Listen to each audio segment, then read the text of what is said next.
สบายดีท่านผู้ชมที่เคารพสบายดีท่านผู้ชมต้อนรับท่านเข้าสู่ข่าวเศร้าอรุณวันใหม่จากของข่าวโทรภาพแห่งชาติลาวข่าวเศร้าในมื้อนี้พบกับท่านผู้ชมแฮมหาคำเดือน5ลาวพศ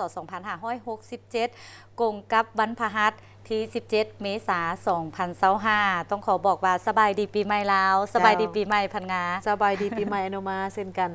เศร้ามื้อนี้เมื่อวานนี่และข่าวเศร้าในมื้อนี้ก็มีหลายข่าวที่น่าสนใจมานำเสนอเป็นต้นก็เป็นภาพบรรยากาศของการลินบุญปีใหม่ในมื้อสุดท้ายก็คือเมื่อวานนี้เจ้าส่งสังขารขึ้นเป็นที่เฮียมห้อยแล้วต้อนรับปีใหม่ลาวมีหลายกิจกรรมในเมื่อวานนี้นอกจากจะอยู่ตามวัดว่าอาหารจะมีการฮดส่งน้ำพระแล้วในเมื่อวานนี้นะท่านผู้ชมซึ่งก็เป็นมื้อสุดท้ายมณฑลนครหลวงเวียงจันทร์เนี่ยก็เป็นได้เข้าร่วมกิจกรรมในการฮดส่งน้ำพระแล้วก็อวยพรซึ่งกันและกันบรรยากาศคึกคืนเลยและนอกจากนั้นท่านผู้ชมยังมีข่าวเกี่ยวกับทั้งเมืองแก่นเท่าเพิ่นได้จัดให้มีการแข่งขันกีฬาส่วงเรืออยู่ที่อ่างน้ำตำเพื่อเป็นการเฉลิมฉลองบุญปีใหม่ลาวมีบรรยากาศที่จะมานำเสนอให้ท่านผู้ชมได้ติดตามว่ามีความเบิกบานม่วนซื่นคือแนวใดบ่แท้บ่ว่าพวกเขาก็บ่ค่อยได้ยินว่ามีการแข่งขันส่วงเรือในระยะบุญปีใหม่เพราะว่าส่วนใหญ่แล้วในระยะบุญปีใหม่นี่แม่นน้ำนี่ก็สิบ่หลายเด้น้ำก็สิแห้งแดเนาะแต่ว่าทางเบื้องเจ้าหน้าที่ภาพท่านผู้ชมไปเบิ่งบรรยากาศเจ้าพร้อมนั้นสาวหลวงพระบางปีนี้ก็คือขึ้นมวลซื่นคือกับทุกๆปีที่ผ่านมาข่าวเศร้าพวกเขามื้อนี้ก็มีบรรยากาศจะมานำเสนอให้ทานได้ติดตามบรรยากาศในมื้อวานนี้มื้อส่งท้ายปีเก่าต้อนรับปีใหม่กับมวลชนสาวนครหลวงพระบางที่ได้ร่วมกันตักบาตรอยู่หน้าวัดแสนคุณรามซึ่งเป็นการตักบาตรอุทิศส่วนบุญกุศลโดยมีพระสงฆ์สามเณรจำนวนหลายห้อยองค์เข้าร่วมกับได้ว่าเป็นการจัดตามฮีตของประเพณีที่ได้สืบทอดและปฏิบัติกันมานอกจากนั้นก็ยังมีบรรยากาศของนักท่องเที่ยวที่ไปท่องเที่ยวถือว่าคับค้าหนาแน่นและมีจำนวนหลายอยู่แขวงสารวันที่ได้ไปเที่ยวอยู่แหล่งท่องเที่ยวตาดเลาะตาดหางในระยะการเฉลิมฉลองบุญปีใหม่ลาวเจ้าก็เป็นอีกกิจกรรมหนึ่งที่มีแน่นอนแหละถามว่ามีมวลชนเข้าความจำนวนหลายนี่มันก็หมายถึงเม็ดเงินที่จะมีการไหลเวียนนั่นเจ้าและสำหรับเรื่องของตาดหรือว่าสถานที่ท่องเที่ยวที่มีน้ำนี่หลายๆคนก็มักไปเพราะอากาศก็ร้อนได้เนาะแม่นนอกจากนั้นก็ยังมีข่าวต่างประเทศพร้อมด้วยข่าวกีฬามานำเสนอในข่าวเช้ามื้อนี้เจ้าทับอิดนี้มาเริ่มที่ข่าวนายกรัฐมนตรีแห่งสาธารณรัฐประชาธิปไตยประชาชนลาวเข้าร่วมกองประชุมสุดยอดคู่ร่วมมือเพื่อการเติบโตสีเขียวและเป้าหมายสากล 2030 ที่ฮานอยสาธารณรัฐสังคมนิยมเวียดนามในวันที่ 16 เมษายน 2025 ท่านสอนไซศรีพันดอนนายกรัฐมนตรีแห่งสาธารณรัฐประชาธิปไตยประชาชนลาวพร้อมคณะได้เข้าร่วมพิธีไขกองประชุมสุดยอดคู่ร่วมมือเพื่อการเติบโตสีเขียวและเป้าหมายสากล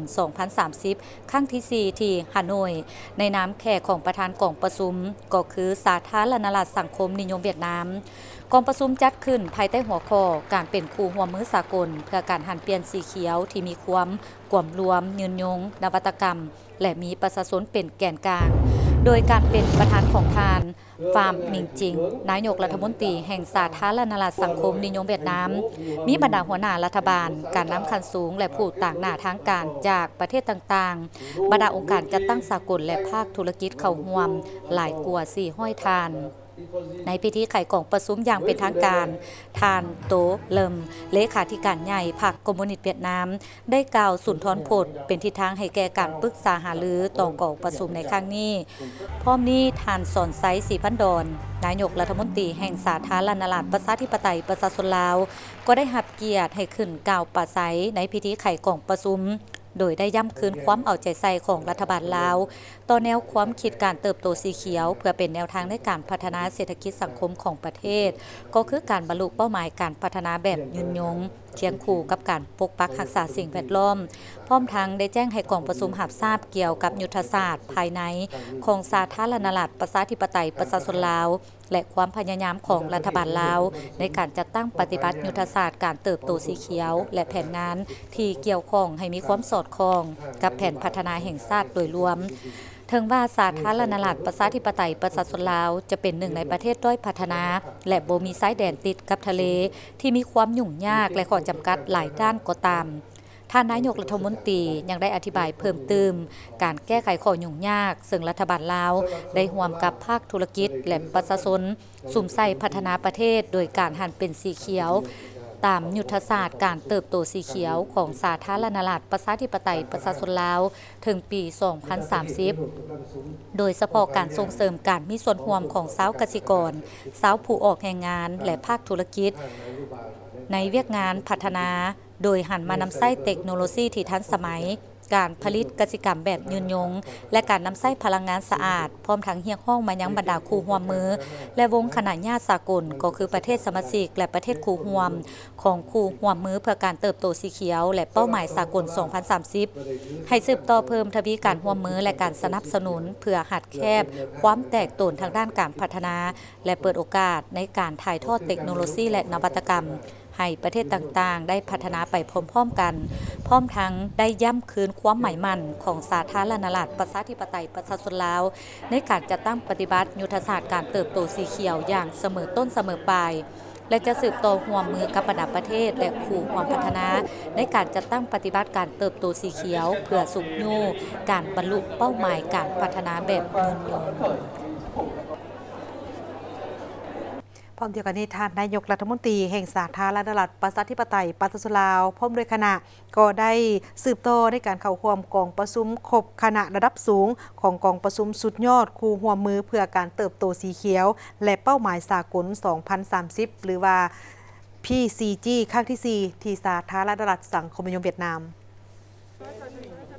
ในโอกาสกองประชุมสุดยอดคู่ร่วมมือเพื่อการเติบโตสีเขียวและเป้าหมายสากล 2030 PCG ครั้งที่ 4 นี้ภายใต้หัวข้อการเป็นคู่ร่วมมือสากลเพื่อการหันเปลี่ยนสีเขียวที่มีความรวมยืนยงนวัตกรรมและมีประชาชนเป็นแกนกลางในเมื่อวันที่ 16 เมษายน 2025 นี้ท่านสนไซศรีพันดรนายกรัฐมนตรีแห่งสาธารณรัฐประชาธิปไตยประชาชนลาวพร้อมด้วยคณะก็ได้สืบต่อในการเข้าร่วมกองประชุมครบคณะระดับสูงซึ่งได้จัดขึ้นภายใต้การเป็นประธานของท่านฟามิงจิงนายกรัฐมนตรีแห่งสาธารณรัฐสังคมนิยมเวียดนามโดยมีบรรดานายกรัฐมนตรีของบรรดาประเทศสมาชิก PCG การนำขันสูงและผู้ต่างหน้าของทางการจากบรรดาประเทศต่างๆเข้าร่วมหลายกว่า200 ทานกลไกการร่วมมือเพื่อการเติบโตสีเขียวและเป้าหมายสากล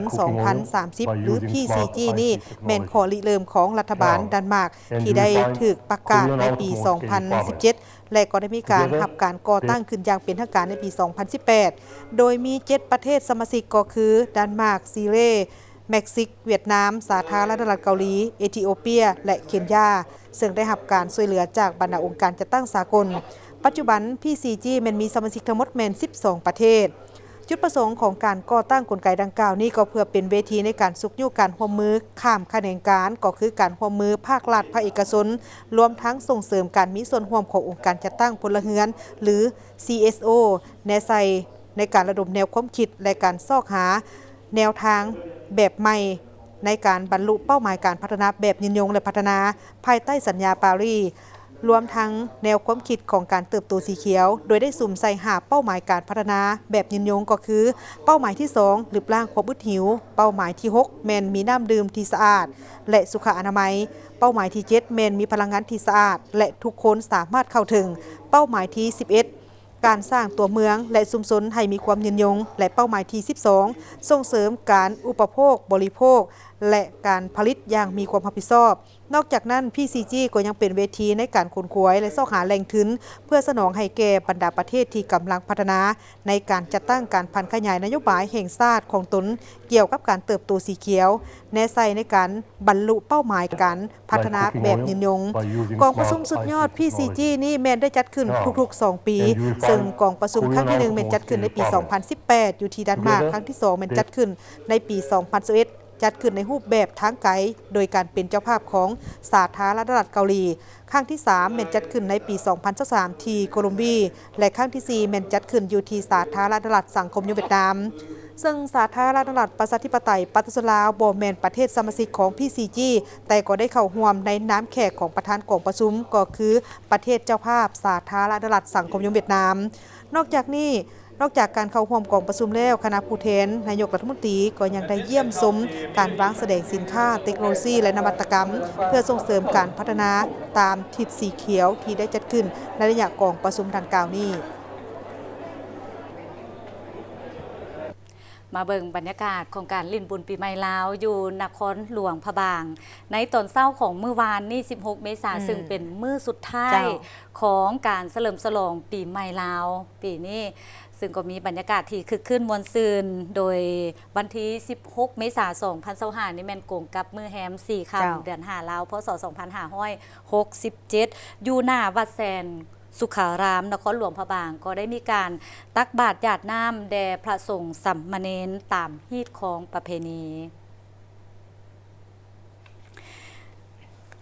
เข้าร่วมโดยมีทานค้ำไหลสีประเสริฐรองประธานศูนย์กลางแนวเล้าสร้างชาติทานบุญเหลือสินไซวรวงศ์รองเจ้าแขวงหลวงพะบางพร้อมด้วยการนำของแขวงของนครและเมืองแขกทางภายในและต่างประเทศร่วมตักบาตรหยาดน้ำถวายสังฆทานซึ่งการตักบาตรเป็นหนึ่งในกิจกรรมการเฉลิมฉลองบุญปีใหม่ของชาวลาวก็คือชาวหลวงพะบางในทุกๆปีซึ่งการตักบาตรในโอกาสปีใหม่ลาวชาวพุทธมีความเชื่อว่าเป็นการอุทิศส่วนบุญกุศลให้กับบรรพบุรุษก็คือบรรดาผู้นำที่แสนเคารพหักของปวงชนลาวทั้งชาติทั้งเห็นให้ตนเองได้รับโชคลาภและรับเอาสิ่งดีๆมาสู่ตนเองและครอบครัวและบ้านเมืองเป็นการอนุรักษ์รักษาส่งเสริมและขยายวัฒนธรรมฮีตของประเพณีอันดีงามของชาติเว้าเฉพาะก็คือของชาวหลวงพะบางไว้ให้ยืนยงตลอดไปพร้อมทั้งติดพันกับการส่งเสริมการท่องเที่ยวทางด้านวัฒนธรรมนอกจากการตักบาตรอยู่หน้าวัดแสนแล้วอยู่ตามวัดวาอาหามทั่วแขวงและพระธาตุภูสีพระธาตุศักดิ์สิทธิ์ที่เป็นมิ่งขวัญของชาวนครหลวงพะบางมีมาแต่ดนนานก็ได้มีกิจกรรมตักบาตรเช่นเดียวกันพร้อมนั้นประชาชนชาวพุทธหลายครอบครัวต่างก็พากันก้าเกียมบูชาเฮือนซ่านที่อยู่อาศัยพร้อมทั้งจัดพิธีบาสีสู่ขวัญอวยพรซึ่งกันและกันเพื่อปัดเป่าสิ่งที่บ่ดีและรับเอาสิ่งดีๆเข้ามาในชีวิตในปีใหม่ยังอยู่ที่บรรยากาศของการลิ้นบุญปีใหม่ทางเมืองมรดกโลกทั้งหลวงพะบางท่านผู้ชมปีนี้เห็นได้ว่าคึกคืนหลายสำหรับบรรยากาศของการเฮโวในมื้อเนาเนื่องในโอกาสบุญปีใหม่ลาวที่นครหลวงพะบางพิธีเฮโวในมื้อเนาหรือว่าเฮโวขึ้นในมื้อปีใหม่ลาวพศ 2568 พศ 2025 จัดขึ้นที่นครหลวงพะบางเมืองมรดกโลกปีนี้จัดขึ้นแบบคึกคืนมวลซืนโดยในบ่ายของมื้อวันที่ 15 เมษายน 2025 นี้ที่ถนนศรีสว่างวงศ์โดยเริ่มจากวัดธาตุน้อยไปหาวัดเสียงทองมีเกือบ 40 ขบวนที่มาจากภายในการเมืองและบ้านจำนวนหนึ่งภายในแขวงหลวงพะบางซึ่งมีมวลชนเข้าร่วมเป็น 2,000 กว่าคนและเข้าร่วมซุ้มโดยมีท่านสมสวัสดิ์เล็งสวัสดิ์อดีตรองนายกรัฐมนตรีท่านค้ำขันจันทวิสุขเจ้าแขวงหลวงพะบางพร้อมทั้งการนำคันศูนย์กลางคันแขวงเมืองแล้วก็หลวงพะบางรวมไปถึงนักท่องเที่ยวทั้งภายในและต่างประเทศท่านเวียงทองหัศจรรย์เจ้านครหลวงพะบางรองประธานจัดงานบุญท่านได้กล่าวว่าพิธีแฮวอนี่เป็นพิธีที่มีความหมายสำคัญของชาวหลวงพะบางที่ได้พร้อมกันสืบทอดกันมาหลายสิบคนและก็กลายเป็นปางบุญใหญ่ของชาวหลวงพะบางเมืองมรดกโลกที่ได้สืบทอดกันมาหลายสิบคน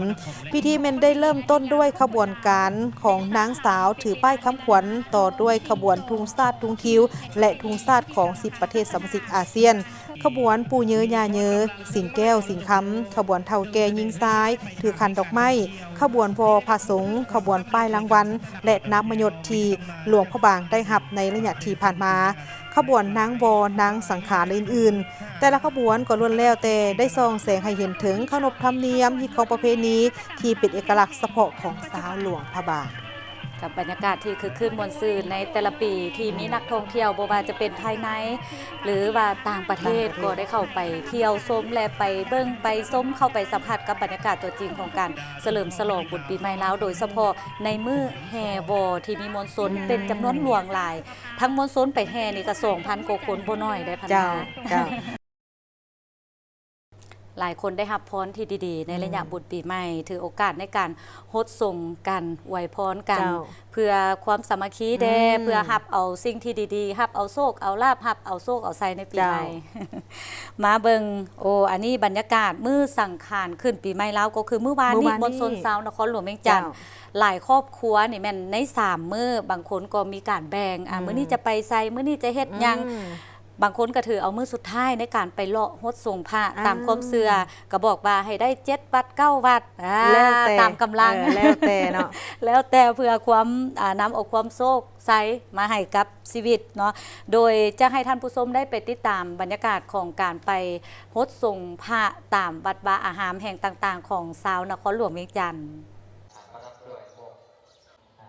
วันที่ 16 เมษายน 2025 เป็นมื้อแฮม4 ค่ำเดือน 5 พศ 2568 เป็นมื้อสังขารขึ้น และเป็นมื้อสุดท้ายของบุญปีใหม่ เห็นได้ว่าชาวนครหลวงเวียงจันทน์จำนวนหลายได้พาครอบครัว ลูกหลานไปฮดส่งน้ำพระอยู่ตามวัดต่างๆ ภายในนครหลวงเวียงจันทน์ซึ่งการส่งน้ำพระแม่นปฏิบัติตามฮีต12 ของ 14 ที่เคยปฏิบัติกันมาแต่เหิงนาน ตามความเชื่อการส่งน้ำพระแม่นเอาน้ำสะอาด น้ำอบ น้ำหอม ไปสงเพื่อสะสางล่างซวย สิ่งเหอะห้ายให้หมดไป เพื่อขอพรให้มีโชคมีไสในโอกาสต้อนรับจุลสังกาสใหม่ เป็นสิริมงคลให้แก่ตนเอง ครอบครัวและลูกหลาน ญาติพี่น้อง ให้มีแต่ความสุขความเจริญ และประสบพบพ่อแต่สิ่งดีๆ เพื่อเป็นสิริมงคลในชีวิต วัดนี้ศักดิ์สิทธิ์เพราะว่ามาสุปีขออวยพรให้แม่อยู่ดีมีแฮงแล้วมากับไผ่เนี่ย มากับลูกกับหลาน แล้วปีใหม่ปีนี้เป็นจะได้แตกต่างกับทุกๆปีอะไร โอ้คือเก่าหั่นแหละเป็นคือเก่าวัดนี้เพิ่นศักดิ์สิทธิ์เด้แม่นไผก็มาหาเพิ่นนะมากราบมาไหว้เพิ่นขอให้แม่อยู่ดีมีแฮงหมดทุกคนหมดประเทศนี่แหละให้อยู่ดีมีแฮงหมดทุกคนเด้อให้สุขภาพแข็งแรงร่ำรวยปราศจากโรคภัยไข้เจ็บเนาะ ก็ถือว่าเป็นวัดอยู่กลางบ้านกลางเมืองเป็นวัดคู่บ้านคู่เมืองของบ้านเฮาก็เลยมาขึ้นหลายปีนี้ถือว่าคือขึ้นหลาย แต่ว่าจะคือขึ้นมื้อสุดท้ายโดยเนาะสำหรับปีใหม่ก็ขอให้ทุกคนมีสุขภาพแข็งแรงความเจ็บจะได้ความไข้อย่ามีได้ความสมความมุ่งมั่นปรารถนา ปีนี้คือว่ามันคือคืนม่วนซื่นกวนกับปีเนาะปีนี้เนาะเพราะว่าอันข้าเองก็หาก็มาเริ่มแต่วัดสีเมืองเนาะแล้วก็สิไล่เต้าขึ้นไปฮอดวัดพุ่นองค์แปลงวัดแต่ละวัดไปเลย ขนบธรรมเนียมเนาะ มื้อนี้สิเอา9 วัด ขอขมากับพ่อกับแม่กับกันโน้ต เพราะว่าวัดสีเมืองของเฮาแม่นเป็นวัดกดเข้าเนาะที่ปู่ย่าตายายเฮามาเป็นหลักเป็นแหล่งมันยังไม่สิวัดสีเมืองนี่เนาะดอก เพราะว่าการทรงผ้านี่มันการสืบทอดประเพณีของลาวเฮามาแต่ใดเนาะแต่ปู่ย่าตายายเฮาแต่ประเพณีพ่อแม่เฮาเฮ็ดฮีของประเพณีลาวเนาะ ให้แก่ลูกแก่หลาน บรรยากาศของการส่งน้ำพระอยู่วัดศรีเมือง ในตอนเช้าของวันที่ 16 เมษายน เห็นได้ว่ามีมวลชนจำนวนหลายในนครหลวงเวียงจันทน์ก็คือมวลชนในขอบเขตทั่วประเทศ และมีบรรดานักท่องเที่ยวทั้งภายในและต่างประเทศ เข้ามากราบไหว้สักการะบูชาอยู่วัดศรีเมืองเป็นจำนวนหลาย มากไปมาประมาณ3ที่แล้วครับ ไปวังเวียงแล้วก็ไปเมืองเฟืองมา แล้วก็กลับมาอยู่เวียงจันทร์ใช่ วัดศรีเมืองครับศักดิ์สิทธิ์นะครับคือในใจผมนับถือที่วัดศรีเมือง แล้วก็วัดข้างๆอีกหลายวัด ประเทศเราก็คือเป็นบรรยากาศเป็นพี่น้องกันเองมวลชื่นแต่ละคนมีรอยยิ้มแจ่มใสเล่นกันไม่มีปัญหาไม่มีภาระอะไรเล่นกันด้วยรอยยิ้มสนุกสนาน นอกจากการส่งน้ำพระแล้วหลายครอบครัวก็ได้พากันไปสูตรมงคลมัดคอต่อแขนนำครูบาอาจารย์ เพื่อเป็นการขอพรสิ่งศักดิ์สิทธิ์ในโอกาสปีใหม่ลาวพศ2568 เพื่อให้ให้ตนเองและครอบครัวมีความสุขความเจริญ และสุขภาพแข็งแรงตลอดไป เมื่อเว้าถึงว่าบรรยากาศของการลิ้นบุญปีใหม่ลาวมื้อสุดท้ายในมื้อวานนี้เนาะซึ่งมื้อสุดท้ายในงานบุญปีใหม่ลาวนี่บรรดามวลชนชาวนครหลวงเวียงจันทน์นี่ก็ได้พากันออกไปฮดส่งน้ำพระตั้งแต่เช้าๆเลยเนาะตามฮีตของประเพณีด้วยบรรยากาศที่คึกคืนพร้อมเดียวกันนี่ก็ถือเอาการตบพระธาตุทรายหรือว่าเจดีย์ทรายนั้นเป็นกิจกรรมหนึ่งที่สำคัญในปีใหม่ลาวที่ได้สืบทอดกันมาแต่โบราณกาล ในตอนบ่ายวันที่ 16 เมษายน 2025 เป็นมื้อสังขารขึ้นปีใหม่ลาว มวลชนในนครหลวงเวียงจันทน์ได้พากันออกมาฮดส่งพระตามฮีตของประเพณีด้วยความเบิกบานม่วนซื่นคึกคืนพร้อมทั้งถือเอาการตบพระธาตุทรายหรือเจดีย์ทรายเป็นกิจกรรมหนึ่งที่สำคัญในปีใหม่ลาวที่สืบทอดกันมาแต่โบราณกาลในเมื่อก่อนการตบพระธาตุทรายมักจะตบอยู่แคมป์น้ำแต่ปัจจุบันเห็นว่าบางวัดบ่ได้อยู่ใกล้แคมป์แม่น้ จึงได้มีการขนทรายเข้ามากอหรือโต๊ะพระธาตุทรายอยู่ที่เดินวัดเลย การโต๊ะพระธาตุทรายแม่นการนำเอากองทรายที่ถูกปรับแต่งให้เป็นรูปทรงเจดีย์ลักษณะต่างๆ โดยมีการประดับประดาด้วยถุงโซถุงไซถุงรูป12ราศีและดอกไม้ธูปเทียนอย่างงดงามเอิ้นว่าพระธาตุทรายหรือเจดีย์ทรายธาตุทรายนิยมเฮ็ดขึ้นเฉพาะปีใหม่ลาวแต่บูรณาการจุดประสงค์และความเชื่อเกี่ยวกับการให้ทรายเป็นทานมีความหมายคือเป็นการนำไส้ทรายดังกล่าวเข้าในการก่อสร้างวัดวาอารามให้เกิดประโยชน์พอคนบูหารพิจารณาเห็นว่าการเที่ยวเข้าเที่ยวออกวัดเป็นประจำอาจมีเม็ดดินทรายติดดินและเกิดออกมาน้ำบ่หลายก็น้อยลักษณะดังกล่าวนั้นถือว่าเป็นกรรมฉะนั้นเพื่อบ่ให้ตนมีบาปกรรมจึงพร้อมกันขนทรายเข้าวัดเพื่อทดแทนเม็ดทรายที่ขาดหายไปจากการเที่ยวเข้าเที่ยวออกวัดการท่านเจดีย์ทรายเป็นการสักอนิจจาอุทิศส่วนบุญไปหาญาติพี่น้องที่ล้มหายตายจากไปให้ได้รับส่วนบุญกุศลแล้วเอาตนเมื่อเกิดดีถึงสุขในปีนี้ที่วัดคุณคำโพธิยารามบ้านอามอนเฮาก็ได้มีพิธีกรรมพิธีการต่างๆโดยเฉพาะได้ญาติโยมก็มีจิตศรัทธาเริ่มใสในบวรพระพุทธศาสนาก็ได้พร้อมเพรียงแห่งหน้ากันมาส่งน้ำองค์พระพุทธรูปในปีนี้เพื่อจะได้สำระสะสางสำระล้างสิ่งที่บ่ดีบ่งามออกจากขอบจากครัวจากชีวิตของคนเฮาและภายในวัดคุณคำโพธิยารามบ้านอามอนเฮาก็ดีก็ได้มีพิธีกรรมพิธีการคือได้เฮ็ดตบพระธาตุทรายในมือเอาพระขึ้นก็คือมื้อนี้วันที่16นี้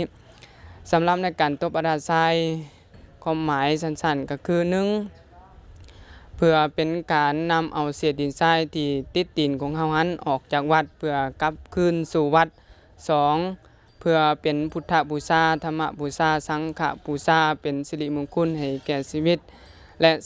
3เป็นการเต้าโฮมในชุมชนหรือว่าอยู่ในบ้านอยู่ภายในบ้านของเฮาเพราะว่าในการตบพระธาตุทรายนี้ก็เอิ้นว่าเป็นกิจกรรมอันนึงในช่วงปีใหม่ลาวเฮาที่คนลาวชาวพุทธเฮาได้พากันประพฤติปฏิบัติพร้อมนั้นเพื่อถวายบูชาพระรัตนตรัยอันเป็นโฮมโพโฮมไซแก่พุทธศาสนิกชนจะได้รับเอาอานิสงส์คือเมื่อสิ้นชีวิตไปจะเฮ็ดให้ตนได้ไปเกิดดีถึงสุขตามอานิสงส์ของการถวายเจดีย์ทรายที่มีความเชื่อมาแต่บูรณาการและในตอนแรกของมื้อเดียวกันก็จะมีการอัญเชิญพระพุทธรูปขึ้นเพื่อเป็นการสิ้นสุดบุญสงกรานต์ตามฮีตของประเพณีของชาติลาวเฮา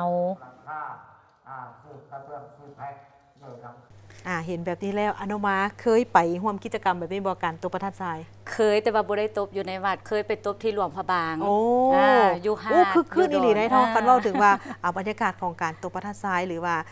ตบพระทายที่หลายคนห้องเนาะทางเบื้องหลวงพระบางนี่บรรยากาศคือขึ้นแต่ว่าบ่เฉพาะตั้งแต่หลวงพระบางเนาะทางนครหลวงเวียงจันทน์ก็คือขึ้นเช่นเดียวกันอนุมาปีนี้ไปส่งพระน้ำพาได้จักวัดไปส่งน้ำพระได้3วัด3วัดตามกำลังแม่นบ่เจ้าตามกำลังพันงาเด้ก็ไปได้3วัดคือกันบ่ได้นัดหมายแต่ก็ไปได้3วัดเนาะเจ้ามาเบิ่งบรรยากาศนักท่องเที่ยวไปเที่ยวทางตาดเลาะตาดหางอยู่แขวงสารวันพันงาเคยไปแล้วบ่แขวงสารวันเคยไปแล้วแต่ว่ายังบ่เคยไปเป็นที่เฮียมห้อยแล้วเนาะสำหรับแขวงสารวันไปแล้วแต่ว่าเว้าเรื่องตาดเลาะนี่เคยไปเทื่อนึงแล้วแต่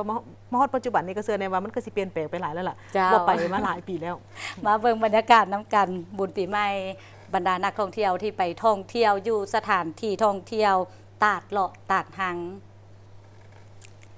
การเฉลิมฉลองบุญปีใหม่ลาวพศ2568ในมื้อที่2คือวันที่15เมษายน2025อยู่แหล่งท่องเที่ยวตาดเลาะตาดหังแขวงสารวันปีนี้แม่นมีบรรยากาศที่คึกคืนโดยการท่องเที่ยวอยู่ในจุดดังกล่าวแม่นเน้นใส่การท่องเที่ยวให้มีความสงบปลอดภัยและมีความเป็นระเบียบเรียบร้อยสะอาดจบงามซึ่งนักท่องเที่ยว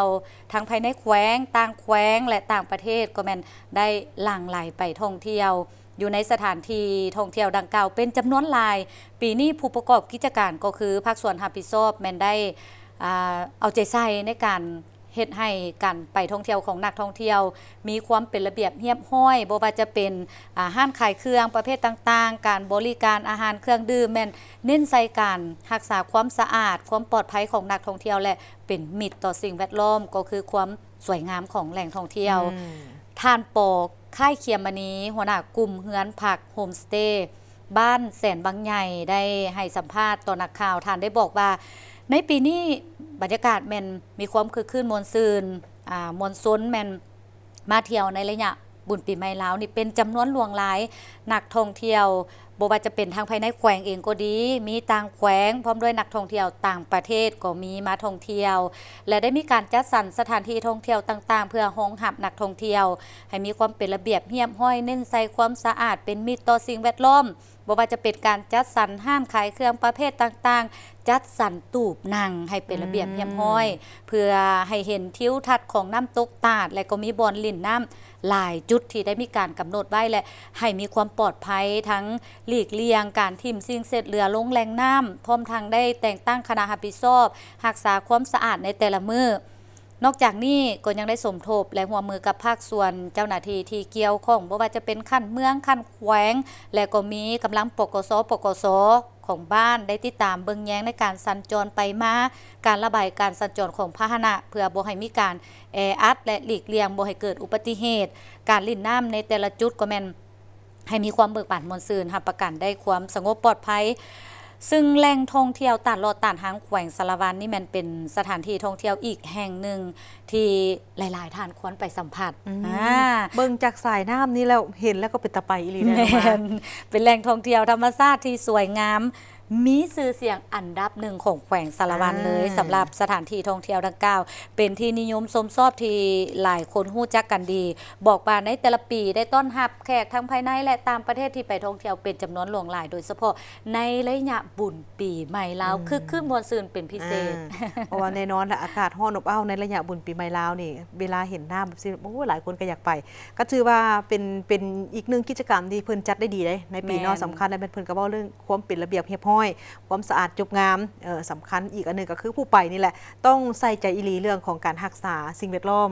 บ่เอาขี้เหงื่อทิ่มสะทรายเพราะว่าเห็นบอกว่าแหล่งน้ำที่มันสะอาดแบบนี้มันบอกว่ามีคนลงไปเล่นบนเส้นทางเขาทิ่มขี้เหงื่อสะทรายโอ้มันก็จะเป็นมลพิษทันทีเลยเจ้าทำลายสภาพแวดล้อมอันนี้นี่โบอยากให้มีปรากฏการณ์ดังกล่าวนี้เกิดขึ้นอันนี้มาเบิ่งการให้สัมภาษณ์ของผู้รับผิดชอบแล้วถือว่าจัดสรรได้ดีหลายเพื่อเอาใจใส่ดีเนาะแต่สำคัญแล้วแม่นผู้ที่ไปนั่นแหละผู้ที่ไปใช้บริการนี่แหละต้องได้ร่วมแรงร่วมใจกันอีหลีเนาะมาเบิ่งกันที่บรรยากาศอันนี้จากบรรยากาศของการลิ่นน้ำมาเบิ่งบรรยากาศของการทรงเรือคือเขาได้กล่าวตั้งแต่ต้นๆกันก่อนข่าวๆนี่ว่าส่วนใหญ่แล้วเขาบ่ค่อยจะเห็นว่ามีการทรงเรือในระยะปีใหม่ลาวแต่ว่าอันนี้มีเนาะอยู่ทางเบื้องของเมืองแก่นเท่าเด้อเพิ่นได้มีการจัดงานแข่งขันกีฬาทรงเรืออยู่ที่อ่างน้ำตำเพื่อเป็นการเฉลิมฉลองบุญปีใหม่ลาวพศ2568เนาะทางเมืองแก่นเท่าแขวงสิงห์บุรีเพิ่นได้จัดให้มีการแข่งขันกีฬาสวงเรือแล้วก็มีกีฬาชกมวยน้ำพร้อมทั้งมีการประกวดอาหารพื้นบ้านเพื่อเป็นการเฉลิมฉลองบุญปีใหม่ลาวพศ2568ซึ่งกิจกรรมดังกล่าวนี้เพิ่นจัดขึ้นในมื้อวันที่13 เมษายน 2025อยู่ที่อ่างน้ำตำของบ้านนาบอนโดยการเป็นเกียรติเข้าร่วมซุ้มของทานเพชรพิไซศูนย์วิไลของเจ้าแขวงสิงห์บุรีและมีทานสำราญสุวรรณโสดหัวหน้าคณะจัดตั้งของแขวงทานคำปุนนวลสบับปาการเจ้าเมืองแก่นเท่าพร้อมทั้งบรรดาการนำของเมืองหัวหน้าโครงการสำนักงานอ้อมข้างเมืองรัฐวิสาหกิจด่านสากลพนักงานอาวุโสบำนาญรวมไปถึงพนักงานรัฐกรทหารตำรวจและก็นักธุรกิจผู้ประกอบการต่างๆมีมวลชนเข้าร่วมเป็นจำนวนหลายดร.บุญยังพันธวงศ์รองเจ้าเมืองแก่นเท่าหัวหน้าคณะรับผิดชอบจัดงานแข่งขันเพิ่นได้รายงานให้ฮู้ว่าการจัดงานแข่งขันกีฬาสวงเรือการแข่งขันชกมวยน้ำและการประกวดอาหารพื้นบ้านในปีนี้แม่นมีผู้เข้าร่วมการแข่งขันทั้งหมดแม่นเรือนี่แม่นมีอยู่13ลำเป็นเรือขนาดบ่เกิน15สีพายในนั้นเป็นตัวแทนให้กับทางบ้านเทศบาลแม่น9ลำบริเวณดอนเมนแม่น1ลำและบ้านปุงมาของเมืองปากลาย1ลำพร้อมกับตัวแทนจากทั้งบริษัท2ลำมีกีฬาชกมวยน้ำมีผู้เข้าร่วมแข่งขันทั้งหมดแม่น10คนพร้อมทั้งมีการประกวดอาหารพื้นบ้านมีตัวแทนเข้าร่วมการประกวดอีกจำนวน9บ้านและ4องค์การของรัฐผ่านการแข่งขันกีฬาสวงเรือที่1ได้แก่3ยอดกุมมารได้รับรางวัลเป็นเงินนี่แม่น5ล้านกีบพร้อมด้วยขันรางวัลที่2ได้แก่บ้านดอนเมน ได้รับเงินรางวัลนี่3ล้านกีบส่วนวาที่3นี่ได้แก่บ้านแกนเท่าได้รับเงินรางวัลนี่2ล้านกีบและที่4แม่นบ้านหาดแดงได้รับเงินรางวัล1ล้านกีบส่วนว่าการแข่งขันชกมวยน้ำที่1ได้แก่ตัวแทนจากบ้านพวนได้รับเงินรางวัล5ล้านกีบพร้อมด้วยขันรางวัลที่2แม่นเป็นตัวแทนจากบ้านจอมเพชรได้รับเงินรางวัล3ล้านกีบและที่3ได้แก่ตัวแทนจากบ้านเมืองหมอได้รับเงินนี่แม่น200,000กีบส่วนว่าการประกวดอาหารพื้นบ้านท่านผู้ชมที่1ได้แก่บ้านเมืองเก่าได้รับเงินรางวัล1ล้านกีบที่2ได้แก่บ้านเมืองหมอได้รับเงิน700,000กีบและที่3ได้แก่กลุ่มวัฒนธรรมสังคมได้รับเงินรางวัลแม่น500,000กีบอันนี้เป็นกิจกรรมที่น่าสนใจอีหลีนอกจากสวงเฮือแล้วก็ยังมีกิจกรรมชกมวยน้ำสำคัญเลยมีเพิ่นอันนี้ทั้งโดยส่วนตัวเนาะโคชกมักอันไหนกิจกรรมการแข่งขันประกวดอาหารพื้นบ้านได้ซีมได้กินแม่นแต่สำคัญแล้วเพราะมันจะเฮ็ดให้นักท่องเที่ยวที่ไปเนาะนักท่องเที่ยวจากอาณาเขตอื่นที่เพิ่นไปเนี่ยเพิ่นก็จะได้ไปเห็นถึงว่าวิถีชีวิตของทางเบื้องของเมืองแก่นเฒ่าทางสัญญบุรีนี่เป็นเท่าใดอาหารการกินที่เป็นพื้นบ้านของกระเจ้าแท้ๆมันเป็นหยังอาหารดั้งเดิมที่เป็นเอกลักษณ์แท้ๆเป็นแนวใดรสชาติแบบใดแต่ว่าเมื่อกี้เห็นสุกมวยน้ำจินตนาการสุกมวยน้ำไปสุกมวยกับน้ำโบที่จิกโบแมนไปซกมวยอยู่กับคนซกมวยน้ำกันอยู่เทิงน้ำผู้ใดเสียแล้วมันตกลงน้ำแล้วมันเอิ้นว่าเสียปีหน้าไปลงนะเขาเนาะปีนี้เบิ่งภาพไปก่อนมาเบิ่งโอ้มีอีก1บุญได้พันงานในระยะของการเฉลิมฉลองบุญปีใหม่อันนี้อยู่แขวงหลวงพระบางจะพาทุกท่านไปเบิ่งบุญปล่อยน้ำเดือน6ตกปีใหม่เคยได้ยินบ่บุญปล่อยน้ำเดือน6ตกปีใหม่เผาลือปี2025อยู่บ้านผานมจัดขึ้นในปีนี้อย่างเบิกบานม่วนซื่นแหล่งข่าวจากแขวงหลวงพระบางที่ได้มีการรายงานให้ฮู้ว่าในวันที่15เมษายน2025อยู่บ้านผานมนครหลวงพระบางมีบุญปล่อยน้ำเดือน6ตกน้ำปีใหม่ของเผ่าลือโดยมีการเข้าร่วมของท่านคำขันจันทวิสุขเจ้าแขวงหลวงพระบางนอกจากนี้ก็มีท่านรองเจ้าแขวงพร้อมด้วยการนำของแขวงของนครของเมืองและประชาชนภายในบ้านพร้อมด้วยนักท่องเที่ยวทางภายในและต่างประเทศเข้าร่วมเป็นจำนวนหลวงหลาย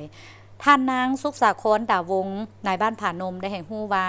ไตลือแม่นเผ่าหนึ่งของวงคณะญาติแห่งชาติลาวซึ่งมีถิ่นฐานต้นกำเนิดอยู่12ปันนาประเทศจีนและก็ได้เคลื่อนย้ายมาตั้งถิ่นฐานอยู่หลายแห่งทางภาคเหนือของประเทศลาวโดยเฉพาะแม่นเผ่าไตลือบ้านผานมที่ได้เคลื่อนย้ายจากดินแดนภาคใต้ของเขต12ปันนาเข้ามาอยู่ดินแดนหลวงพระบางในปี1876ในสมัยของพระเจ้าบรรทาตุราชเป็นเจ้าแผ่นดินก็คืออาณาจักรลาวล้านสร้างหลวงพระบางในสมัยนั้นสำหรับความหมายของประเพณีปล่อยน้ำเดือน6ตกน้ำปีใหม่หมายถึงวันปีใหม่มาฮอดแล้วซึ่งเป็นจุดเริ่มต้นเข้าสู่ฤดูทำการผลิตเพื่อสร้างเศรษฐกิจครอบครัวให้อุดมสมบูรณ์หั่งมีเข้มแข็งขึ้นเรื่อยๆโดยในระยะ1 ปีที่ผ่านมาภายในบ้านแม่สามารถสร้างรายรับได้ทั้งหมด80 ตื้อกว่ากีบเฉลี่ยแม่น26ล้านกว่ากีบต่อคนต่อปีหรือเท่ากับ 1,200 กว่าดอลลาร์สหรัฐต่อคนต่อปีอันนี้แม่นสรุปรายรับต่อหัวคนภายในบ้านดังกล่าวให้ได้รับทราบตื่มอีกถือได้ว่าเป็นการสรุปผลงานในการพัฒนาเศรษฐกิจสังคม1 ปีที่ผ่านมาของบ้านผานมพันงาเคยไประบบบ้านผานมนี่มีชื่อเสียงเฮียงนามในการตำหูกโทหมายโดยเฉพาะสิ้นของเผ่าไตลือหลายๆคนบอกว่าขั้นไปแล้วบ่ได้สิ้นมานี่แม่นบ่ได้ไปฮอดไปถึงบอกว่าคันไปคันงานนี่กาย10พื้นคันไปแล้วบ่ได้เสียเงินอยู่นี่บ่กลับบ่ได้แม่นบ่เอาท่านผู้ชมท่านใดที่มีโอกาสไปทั้งบ้านผานมนี่ก็อย่าลืมไปอุดหนุนเพิ่นเด้อเนาะผลิตภัณฑ์ที่เป็นของลาวเฮายังอยู่ที่เมืองมรดกโลกท่านผู้ชมจะพาท่านผู้ชมไปเบิ่งพิธีแห่สร้างเฮียงเกยอยู่ที่นครหลวงพระบางเมืองมรดกโลกอยู่นครหลวงพระบางเมืองมรดกโลกได้จัดพิธีแห่สร้างเฮียงเกยซึ่งเป็นพิธีกรรมครอบลาหรือบอกกล่าวการเปลี่ยนศักราชปีเก่าไปสู่ศักราชใหม่หรือสังกัดใหม่ตามความเชื่อถือมาแต่โบราณกาลท่านแซ่งจันทร์เพียสาขาในบ้านปะคามได้ให้สัมภาษณ์ว่าพิธีกรรมแห่สร้างเฮียงเกยเป็นฮิตของประเพณีอดีงามที่ชาวหลวงพระบางได้สืบทอดกันมาแต่โบราณกาลในแต่ละปีได้จัดขึ้นก่อนบุญปีใหม่ลาวเพื่อเสริมขยายให้เป็นกิจกรรมดึงดูดนักท่องเที่ยวทั้งภายในและต่างประเทศเข้ามาท่องเที่ยวหลวงพระบางให้นับมือนับลายขึ้น สำหรับความหมายคำว่าสร้างเฮียงเกยตามการเล่าข้านกันมาหลายเส้นคน สมัยก่อนแม่นการแอบสร้างก่อนเข้าสู่สนามรบโดยมีคำเว้าบางตอนในพิธีเฮียงเกยนั้นว่าสังกาดสังขารมาเจ้าผู้ใหญ่ท้ายปีท้ายเดือนเจ้ามึงเสือเสื้อสีแลเฮ้อมึงจำเจ้ามึงเสือเสื้อสีดำเฮ้อมึงจือยาหลังสั่งอย่าลืมจือเซอปุ่มผาไว้จือเซอไส้ผานอนให้เจ้าไว้หน้ามาสู่ให้เจ้ามันยืนแสนปีคำบานมุ่นเมืองนี่แลเวลาออกสู้หบนั้นเจ้าอย่าได้งวกซ้ายงวกขัวเฮ้าไปหน้าติกคันได้ยินเสียงคนฮ้องโฮแซวอยู่ทางหน้าแมนศัตรูเพาะสางเป็นสัตว์ใหญ่คูบานคูเมืองลาวแนวป่าสงครามคนส่วนใหญ่ได้นำสางเป็นพาหนะสู้หบคำว่าเหียงหมายถึงเทียบติดแปะเงียบเข้าเสกันและคำว่าเกยแม่นคำศัพท์ที่ได้มาจากภาษากะโมกที่หมายถึงระเบียงเสียหรือศาลข้องเหือนที่ยกให้สูงขึ้นในพิธีกรรมสร้างเฮียงเกยจะมี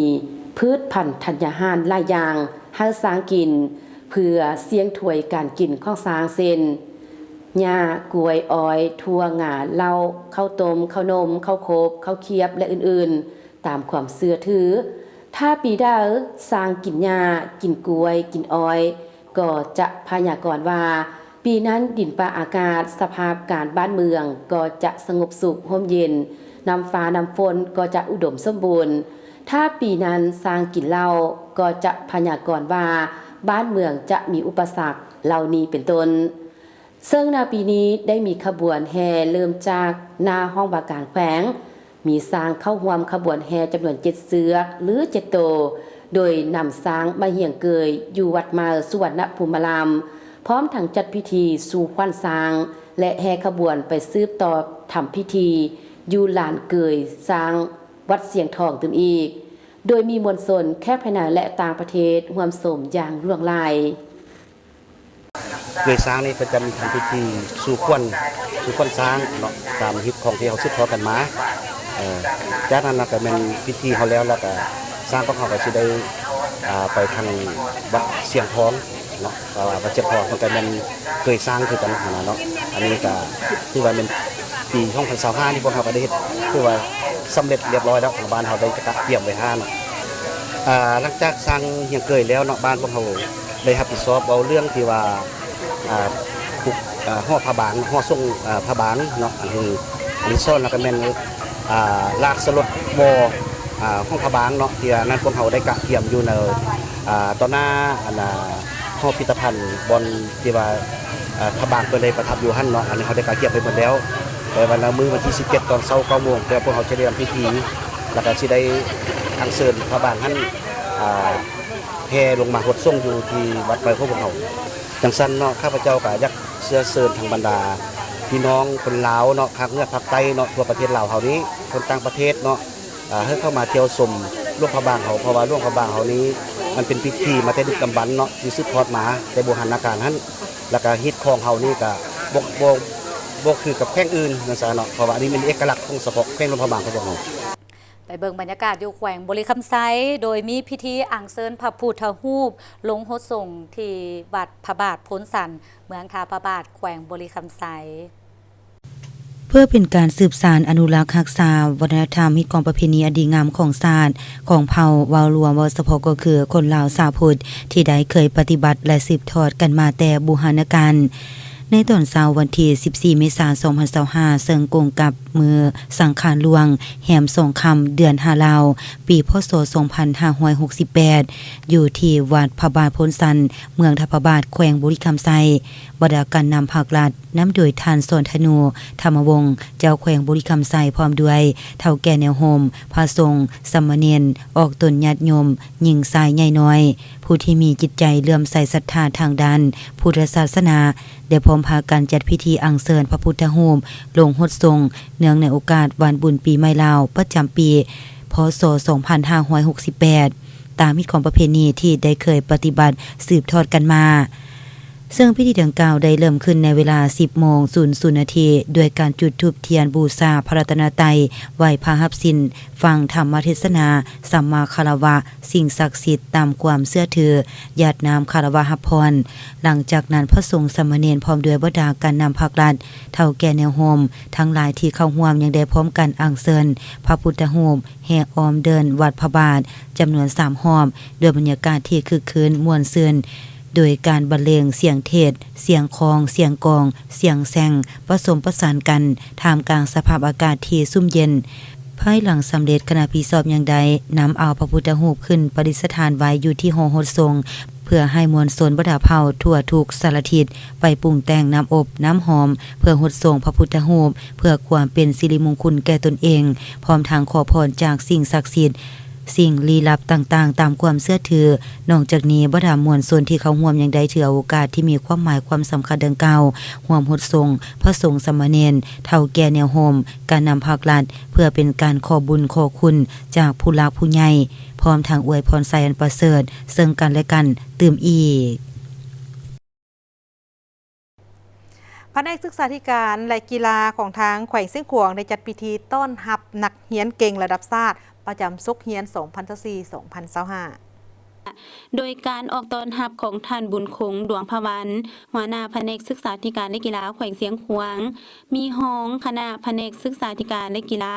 มีอำนวยการโรงเรียนอ้อมข้างครูอาจารย์พร้อมโดยนักเรียนและผู้ปกครองนักเรียนเก่งเข้าร่วมซึ่งแขวงเสียงขวางได้ส่งนักเรียนเก่งชั้นม.4 และม.7 ระดับแขวงจำนวน16น้องเข้าร่วมการสอบเสียงระดับชาติที่ได้จัดขึ้นในระหว่างวันที่ 7-10 เมษายน 2025 นี้ที่นครหลวงเวียงจันทร์โดยมีนักเรียนเก่งทั่วประเทศเข้าร่วมวิชาที่สอบเสียงมีวิชาภาษาลาวรรณคดีวิชาคณิตศาสตร์วิชาฟิสิกส์ศาสตร์และวิชาเคมีศาสตร์ผ่านการสอบเสียงตัวจริงนักเรียนชั้นม.4 สามารถญาติได้ที่1ระดับศาสตร์วิชาเคมีศาสตร์และที่2วิชาภาษาลาวรรณคดี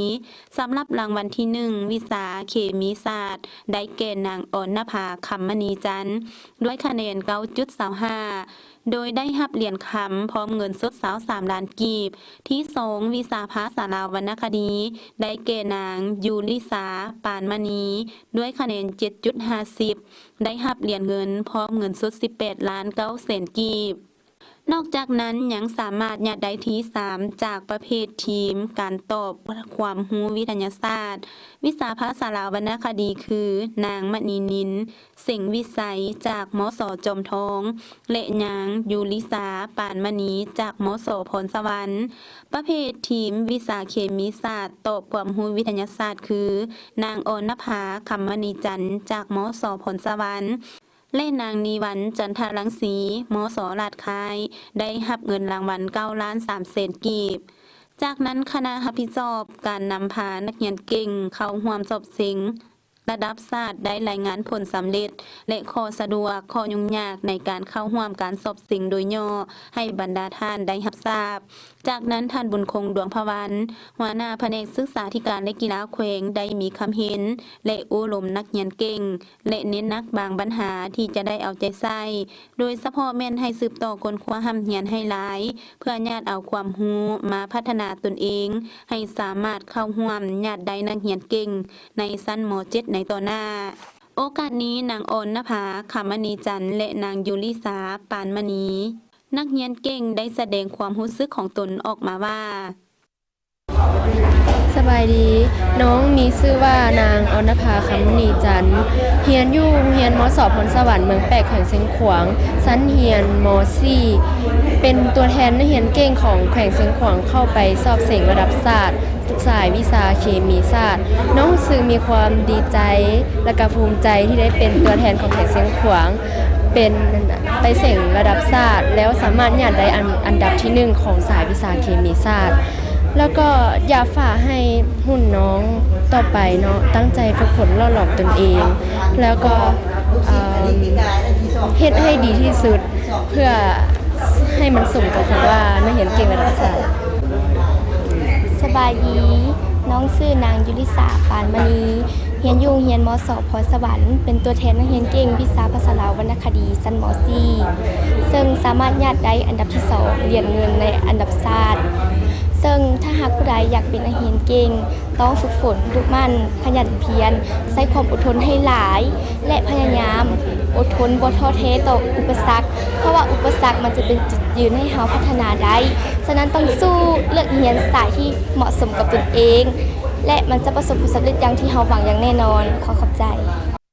การส่งนักเรียนเก่งเข้าร่วมการสอบเสียงในระดับศาสตร์ครั้งนี้ ถือว่าแขวงเสียงขวางสามารถยัดได้อันดับ1ในสายวิชาเคมีศาสตร์และที่2วิชาภาษาลาววรรณคดีสำหรับชั้นม .4